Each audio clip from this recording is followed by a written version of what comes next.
Good morning everybody.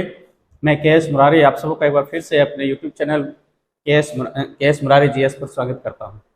आज के इस वीडियो में मैं आप लोगों के साथ मौर्य साम्राज्य की जानकारी के स्रोत के संदर्भ में उपस्थित हुआ हूं। प्राचीन भारत के इतिहास के संदर्भ में कहा जाता है कि इतिहास तथ्यों के साथ विश्लेषण करता है और तथ्यों का विश्लेषण साक्ष्य के आधार पर होता है। और साक्ष्य जहां तक की बात है तो दो प्रकार के साक्ष्य होते हैं, एक पुरातात्विक साक्ष्य, दूसरा लिखित साक्ष्य। पुरातात्विक साक्ष्य जो भौतिक संस्कृति के अवशेष जो उत्खनन से प्राप्त होते हैं उस पर आधारित जो तथ्य उभर कर सामने आता है, उस तथ्य का जो इतिहासकारों के द्वारा जो विश्लेषण किया जाता है वो पुरातात्विक साक्ष्य कहलाता है। जबकि लिखित साक्ष्य व्यक्तियों के द्वारा जो कालक्रमानुसार जिस तथ्य के बारे में जो विश्लेषण किया जाता है उसे साहित्यिक साक्ष्य कहते हैं। तो मौर्य साम्राज्य के संदर्भ में भी दो प्रकार के साक्ष्य उभर कर सामने आया था इतिहासकारों के द्वारा, जिसमें एक पुरातात्विक साक्ष्य और दूसरा साहित्यिक साक्ष्य। तो आज के इस वीडियो में मैं आप लोगों के साथ साहित्यिक साक्ष्य के रूप में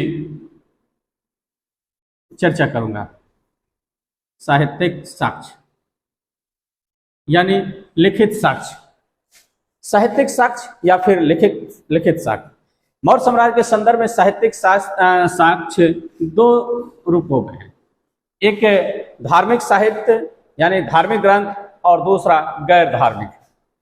एक धार्मिक साहित्य,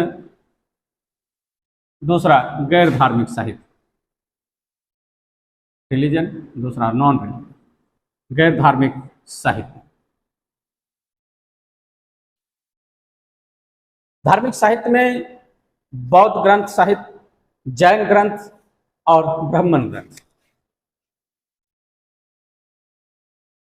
बौद्ध, जैन और ब्राह्मण, ये तीन साहित्य मुख्य रूप से है। इस के अलावे जो गैर धार्मिक साहित्य है उसमें जो है मुद्रा राक्षस ये इंडिका, मेगास्थनीज की रचना इंडिका है और कौटिल्य की रचना अर्थशास्त्र, ये मेगास्थनीज के द्वारा लिखा गया है। और ये चाणक्य यानी कौटिल्य के द्वारा। तो आइए एक एक करके मौर्य साम्राज्य के जानकारी के संदर्भ में धार्मिक साहित्य और गैर धार्मिक साहित्य क्या कहता है। धार्मिक साहित्य में बौद्ध धर्म की जहां तक बात करते हैं तो बौद्ध धर्म में दो प्रमुख बौद्ध साहित्य, एक तिब्बती बौद्ध साहित्य और दूसरा सिंहली बौद्ध साहित्य होता है। तिब्बती बौद्ध साहित्य,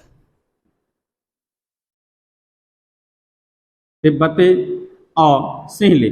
तिब्बती जो चाइना में बौद्ध धर्म का प्रचार प्रसार हुआ और सिंहली ये श्रीलंका से संबंधित है। श्रीलंका में एक बहुत बड़ी जनजाति है श्रीलंका में जो सिंहली जो बौद्ध धर्म को काफी प्रचारित प्रसारित किया। और दूसरा ये तिब्बती जो चीन के लिए है। एक और है वो जातक कथा के संदर्भ में चर्चा करूंगा। तो तिब्बती बौद्ध साहित्य, सिंहली बौद्ध साहित्य और जातक कथा जो अंगुत्तर निकाय में चर्चित, खुद्दक निकाय में। तो तिब्बती साहित्य में दो प्रमुख रचना है, दिव्यावदान और अशोकावदान। दिव्यावदान और अशोकावदान, इन दोनों साहित्य में अशोक की मां सुभद्रांगी की चर्चा है। यानी कहने का आशय है कि अशोक के मां के बारे में जानकारी तिब्बती साहित्य से मिलती है। और तिब्बती साहित्य में जो पुस्तक है उसका नाम है दिव्यावदान और अशोकावदान, यानी अशोक की मां सुभद्रांगी अशोक की मां सुभद्रांगी। इससे स्पष्ट होता है कि अशोक की मां का नाम सुभद्रांगी था। जबकि सिंहली बौद्ध साहित्य जो है, जिसमें दीपवंश, कुलावंश, महावंश, ये 3 प्रमुख साहित्य था। दीपवंश, कुलावंश, महावंश, दीपवंश, कुलावंश और महावंश। इसमें इस तीनों में यानी सिंहली साहित्य में कहा गया है कि अशोक का नाम प्रियदर्शी, यानी अशोक को प्रियदर्शी कहा गया है। इस सिंहली साहित्य में अशोक का नाम प्रियदर्शी कहा गया, अशोक का प्रियदर्शी कहा गया, यानी लिखा हुआ सिंहली साहित्य में अशोक का नाम प्रियदर्शी। तो इस तरह से जो है सिंहली साहित्य में इसकी चर्चा है। जहाँ तक जातक कथा की बात है, जातक कथा जो खुद्दक निकाय बौद्ध साहित्य में जो सुत्त पिटक है, और सुत्त पिटक में जो खुद्दक निकाय है, उस खुद्दक निकाय में जो है सो जातक कथा की चर्चा है। और जातक कथा में तत्कालीन मौर्यकालीन सामाजिक स्थिति की जानकारी देता है। मौर्यकालीन सामाजिक स्थिति की जानकारी, सामाजिक स्थिति की जानकारी हमें खासकर मौर्य साम्राज्य के सामाजिक स्थिति की जानकारी जातक कथा में मिलती है। जैन साहित्य की जब बात करते हैं तो जैन साहित्य में एक रचना है परिशिष्ट पर्वन, जो तिब्बती इतिहासकार के द्वारा लिखा गया है। परिशिष्ट पर्वन, परिशिष्ट पर्वन ये तिब्बती इतिहासकार के द्वारा लिखा गया है, और इसमें मौर्य काल में आए दुर्भिक्ष की चर्चा है और दुर्भिक्ष से निपटने का उपाय है। दुर्भिक्ष यानी फिमाइन, अकाल, मौर्य काल में जो अकाल पड़ा था उसके बारे में चर्चा है और उसके उपाय के बारे में इसमें चर्चा है। और इसी परिशिष्ट पर्वन में कहा गया है कि दुर्भिक्ष के कारण मौर्य शासक चंद्रगुप्त मौर्य जो था वो अपने जैन गुरु भद्रबाहु के साथ पाटलिपुत्रा छोड़कर, यानी मगध की राजधानी हुआ करता था, पाटलिपुत्रा छोड़कर कर्नाटक के श्रवणबेलगोला में स्थित एक चंद्रगिरी पर्वत है, उस पर्वत पर जाकर चंद्रगुप्त मौर्य ने संलेखना प्राप्त कर लिया। संलेखना का कहने का आशय है, जैन साहित्य में संलेखना एक संदर्भ है, एक शब्द है, और उसका संबंध होता है कि अन्न जल त्याग कर शरीर को त्यागना। तो 322 ईसा पूर्व के दौरान चंद्रगुप्त मौर्य जो संलेखना प्राप्त किया था, उस संलेखना का कारण जो दुर्भिक्ष बताया गया था, उससे काफी नाराज होकर, काफी मायूस होकर चंद्रगुप्त मौर्य ने अपने आप को शरीर को त्याग दिया, अपना शरीर को त्याग दिया संलेखना विधि के द्वारा।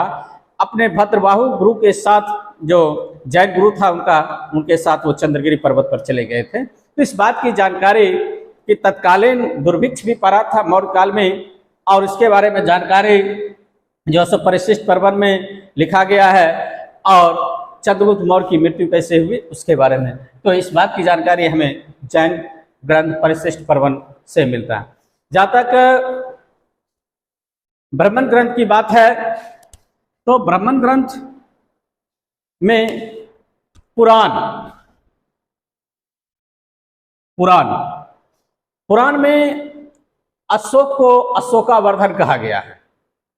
पुराण में मौर्य वंश के वंशावली की चर्चा है, मौर्यों के वंशावली की चर्चा है, वंशावली की चर्चा है। और इस पुराण में कहा गया है कि पूरा मौर्य काल 137 वर्षों का रहा, जिसमें से 90 वर्षों का शासन चंद्रगुप्त मौर्य, बिंदुसार और अशोक हो जाता है। यानी ये 3 शासक ही 90 साल शासन किया, कुल 137 वर्षों में। बाकी जो 47 वर्ष का जो शासन रहा वो अशोक के बाद का जो कमजोर सक्सेसर था, कमजोर उत्तराधिकारी था, वही शासन किया, जिसमें कुछ विशेष नहीं हुआ और मौर्य साम्राज्य धीरे धीरे डिक्लाइन की ओर बढ़ते गया। तो वंशावली के बारे में बताया गया कि पूरा मौर्य काल जो है सो 137 वर्षों का रहा, जिसमें से 90 वर्ष का शासन जो है सो चंद्रगुप्त मौर्य, बिंदुसार और अशोक हो जाता है। इस बात की जानकारी पुराण से मिलती है। दूसरी एक और रचना है मुद्रा राक्षस। मुद्रा राक्षस, और ये मुद्रा राक्षस जो है ये विशाख दत्त के द्वारा लिखा गया। मुद्रा राक्षस विशाख दत्त, विशाख दत्त की रचना मुद्रा राक्षस है। और इस मुद्रा राक्षस में कहा गया मौर्य साम्राज्य, मौर्य वंश को वृषल कहा गया है। क्योंकि मुद्रा राक्षस एक प्रकार का नाटक है। क्या है? नाटक है। ये नाटक है और इस नाटक में मौर्य वंश को वृषल कहा गया। मौर्य वंश को वृषल कहा गया। वृषल का अर्थ होता है कुलहीन, निम्न कुल, लोअर डायनेस्टी, लोअर डायनेस्टी। यानी चूंकि विशाख दत्त ब्राह्मण धर्म से प्रेरित था, इसीलिए इन्होंने यानी विशाख दत्त ने अपने रचना में मौर्य वंश को कुलहीन शब्द से यानी कुलहीन वंश को बताया है। तो इस प्रकार से मौर्य साम्राज्य के पुराण के वंशावली की जानकारी मिलती है। और मौर्य साम्राज्य के ब्राह्मण ग्रंथ में मुद्रा राक्षस जो एक प्रकार का नाटक है जिसको विशाख दत्त ने लिखा, और इसमें मौर्य वंश को वृषल कहा गया यानी कुलहीन कहा गया है। आइए अब विदेशी यानी गैर धार्मिक साहित्य की बात करते हैं। गैर धार्मिक साहित्य में सबसे प्रमुख जो है वो इंडिका है। इंडिका मेगास्थनीज की रचना है। मेगास्थनीज यूनानी शासक सेलुकस का राजदूत था, एम्बेसडर था। और वो सेलुकस का जो राजदूत मेगास्थनीज है वो चंद्रगुप्त मौर्य के शासनकाल में पाटलिपुत्रा आया था और पाटलिपुत्रा में रहता था। तो मेगास्थनीज की रचना है इंडिका। हालांकि इंडिका की मूल प्रति नहीं है, ओरिजिनल कॉपी नहीं है, ये जीरोक्स है। जीरोक्स करने का मतलब कि इंडिका के जिस समय रचना हुई थी मेगास्थनीज के द्वारा, तो मेगास्थनीज के समकालीन जो दोस्त थे, उनके समय का जो दोस्त था, उन्होंने अपनी रचना में लिखा कि इंडिका में इस तरह की बातें कही गई थी। और इंडिका में किस किस तरह की बातें कही गई थी उसी के बारे में चर्चा है। और कहा गया कि इंडिका में मौर्य साम्राज्य का केंद्रीय प्रशासन की चर्चा है। इंडिका में मौर्य साम्राज्य के केंद्रीय प्रशासन की चर्चा, सेंट्रल एडमिनिस्ट्रेशन की चर्चा है। और सेंट्रल यानी केंद्र क्या था? पाटलिपुत्रा। यानी पाटलिपुत्रा के प्रशासन के बारे में जानकारी मौर्य साम्राज्य के संदर्भ में मेगास्थनीज की रचना इंडिका से मिलती है। तो इसी इंडिका में जो है मौर्य यानी पाटलिपुत्र जो मौर्य वंश की राजधानी हुआ करता था, तो पाटलिपुत्रा को जो है सो अलग नाम दिया गया। और यानी पाटलिपुत्रा को पॉलीब्रोथा कहा गया है, पॉलीब्रोथा। जबकि यहां का जो शासक था चंद्रगुप्त, उसको सेंट्रोपोटस कहा गया।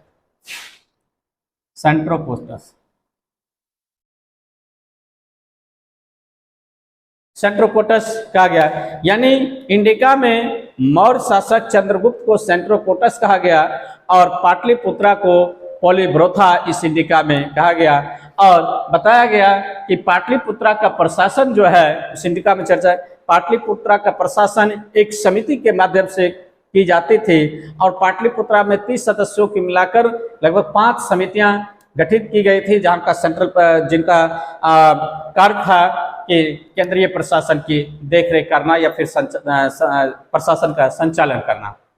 दूसरा महत्वपूर्ण ग्रंथ है अर्थशास्त्र। अर्थशास्त्र कौटिल्य यानी चाणक्य यानी विष्णुगुप्त के द्वारा रचित रचना है। और यह जो अर्थशास्त्र है, यह अर्थशास्त्र की इकोनॉमिक्स की पुस्तक नहीं है, बल्कि इसमें मौर्य साम्राज्य के संदर्भ में राजनीति और प्रशासन की चर्चा है। यह राजनीति और प्रशासन की पुस्तक है। राजनीति और प्रशासन की पुस्तक है, न कि अर्थशास्त्र इकोनॉमिक्स की चर्चा है। इसमें इकोनॉमिक्स के बारे में, जीडीपी जीएनपी के बारे में नहीं, या फिर नेशनल इनकम के बारे में नहीं, या फिर डिमांड एंड सप्लाई के बारे में नहीं, बल्कि यह political and administrative book economics यानी कि अर्थशास्त्र, इकोनॉमिक्स नहीं कह सकते, अर्थशास्त्र है।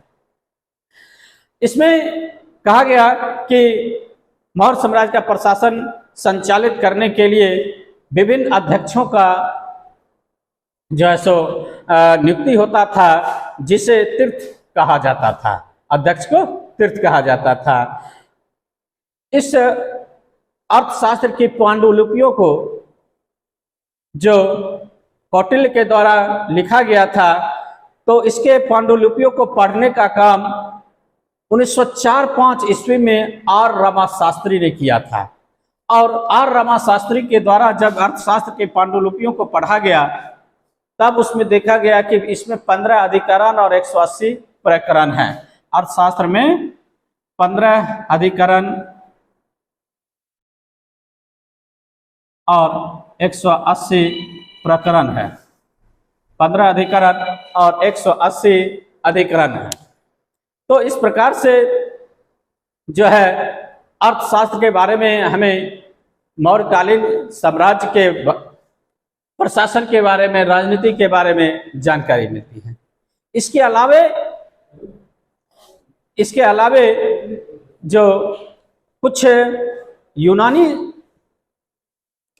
लेखकों द्वारा भी इसके मौर्य साम्राज्य के बारे में जानकारी मिलती है, जिसमें हिस्टोरिका जो प्लिनी के द्वारा लिखा गया है और स्ट्रेबो द्वारा जो रचित हिस्ट्री ऑफ ज्योग्राफी है, जो ग्रीक भाषा में ग्रीक पुस्तक है यानी यूनानी, उसमें भी मौर्य साम्राज्य के बारे में जानकारी प्राप्त है। इसमें कह सकते हैं कि विदेशी साहित्य भी कह सकते हैं, विदेशी साहित्य।